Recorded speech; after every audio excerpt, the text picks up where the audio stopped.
2 Samuel 13. Amnon and Tamar. In the course of time, Amnon, son of David, fell in love with Tamar, the beautiful sister of Absalom, son of David.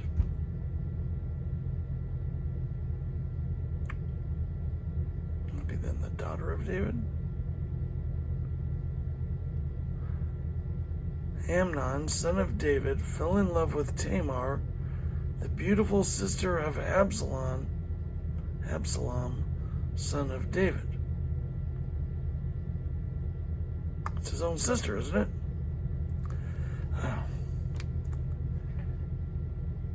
In the course of time, Amnon, son of David, fell in love with Tamar, the beautiful sister of Absalom, son of David.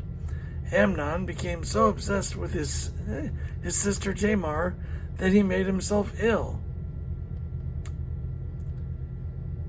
She was a virgin, and it seemed impossible for him to do anything to her. Now Amnon had an advisor named Jonadab, son of Shimeah, David's brother. Jonadab was a very shrewd man. He asked Amnon, "Why do you, the king's son, look so haggard morning after morning? Won't you tell me?" Amnon said to him, "I am in love with Tamar, my brother Absalom's sister."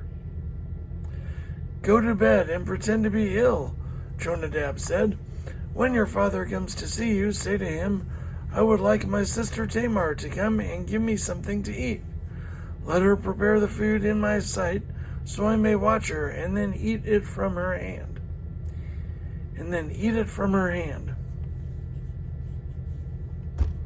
So Amnon lay down and pretended to be ill. When the king came to see him, Amnon said to him, "I would like my sister Tamar to come and make some special bread in my sight, so I may eat from her hand." David sent word to Tamar at the palace, "Go to the house of your brother Amnon and prepare some food for him." So Tamar went to the house of her brother Amnon, who was lying down.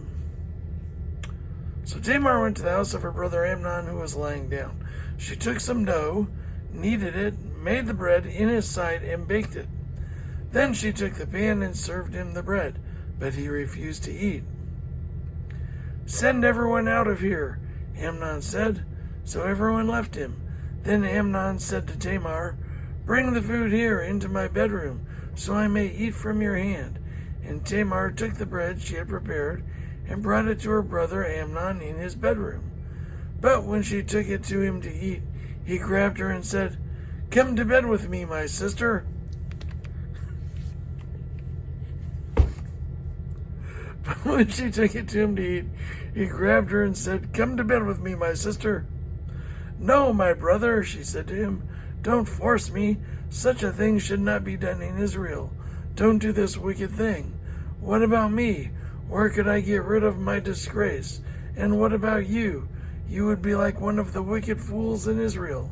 Please speak to the king. He will not keep me from being married to you. Please speak to the king. He will not keep me from being married to you." But he refused to listen to her, and since he was stronger than she, he raped her. Then Amnon hated her with intense hatred. In fact, he hated her more than he had loved her. Amnon said to her, "Get up and get out." "No," she said to him, "Sending me away would be a greater wrong than what you have already done to me." It's a messed up chapter.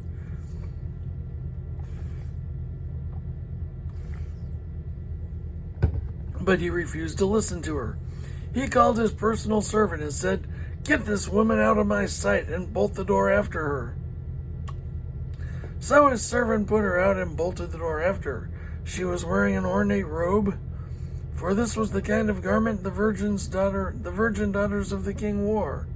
Tamar put ashes on her head and tore the ornate robe she was wearing. She put her hands on her head and went away, weeping aloud as she went. Her brother Absalom said to her, Absalom said to her, "Has that Amnon, your brother, been with you? Be quiet for now, my sister. He is your brother. Don't take this thing to heart." And Tamar lived in her brother Absalom's house, a desolate woman. A desolate woman. When King David heard all this, he was furious, and Absalom never said a word to Amnon, either good nor bad. He hated Amnon because he had disgraced his sister Tamar. Absalom kills Amnon. 2 years later, when Absalom's sheep shearers were at Baal Hazor near the border of Ephraim, he invited all the king's sons to come there.